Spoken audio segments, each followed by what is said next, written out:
শুভ সকাল বন্ধুরা, পাপিয়া পিএম প্রীতিশ পরিবারের সকলকে জানাই অনেক অনেক স্বাগত। আমি পাপিয়া পিএম প্রীতিশ পরিবার থেকে পাপিয়া চলে এসেছি।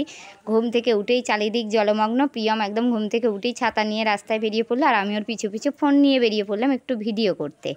তারপর আর সেইভাবে ভিডিও কিছু করা হয়নি। রান্নাবান্না কমপ্লিট, রান্নাঘর পরিষ্কার করে নিলাম, আর সবজির খোসাগুলো আমি একটা বালতির মধ্যে জমাই, সেখানে অনেকটা জমে গেলে তারপর আমি ফুল গাছের গোড়াতে দিয়ে দিই। তো এই বালতিটাতে ফেলে দিলাম, আর কিছুটা বাসন ছিল সেগুলো আমি বাইরে বসে মেজে নেব। আর কিছুটা জামা কাপড় কেচেছিলাম, তারপরে ওদেরকে পিয়াম প্রীতিশকে আনতে গেলাম পড়ার থেকে, কেননা রাস্তায় জল বেঁধেছে, তো জল মানেই বাচ্চারা দুষ্টুমি করবে, সেই কারণে আমি তাড়াতাড়ি করে ওদেরকে আনতে নিয়ে চলে গেলাম। রান্না করেছিলাম সয়াবিন আলুর তরকারি, ডিম ভাজা, উচ্ছে আলুর তরকারি। তো এবার ভাত রেডি করে নিলাম, রেডি করে নিয়েছি। আমি খাবো আর প্রিয়ম প্রীতিশকে খাইয়ে দেবো। ওদের জন্য ভাত বেড়েছি একেবারে। প্রিয়ম প্রীতিশ আর অভিরূপ তিনজন মিলে স্কুলে গেলে, স্কুলে গিয়ে দেখলাম স্কুলের মাঠে একদম পুরো চারিদিক জল থই থই করছে।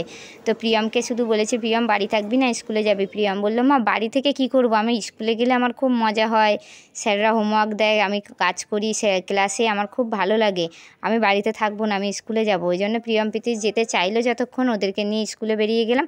আনার পথে আমি কাকুদের বাড়ির উঠোন দিয়ে বাড়ি নিয়ে আসলাম, কিন্তু ওরা তিনজনে মিলে গেল জল ঘাঁটতে। দেখতে গেছে কতটা জল জমেছে, দেখো কি অবস্থা ওরা করছে। দেখো বন্ধুরা কত জল জমেছে। আমি জল ঘাঁটতে চলে গেলাম, মা আমাকে বলছিল, বাবু চলে আয়, নোংরা জল।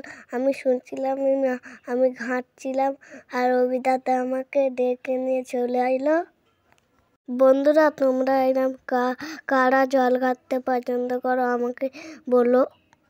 তারপর ওদেরকে নিয়ে এসে খাওয়া দাওয়া করে ঘরে শুয়ে পড়েছিলাম। তারপর বিকালে একটু বেরিয়ে সন্ধ্যাবেলা তরকারি ছিল, একটু তরকারি দিয়ে মুড়ি মাখালাম, আর ওদেরকে করে দিয়েছিলাম দুধ বনবিটা।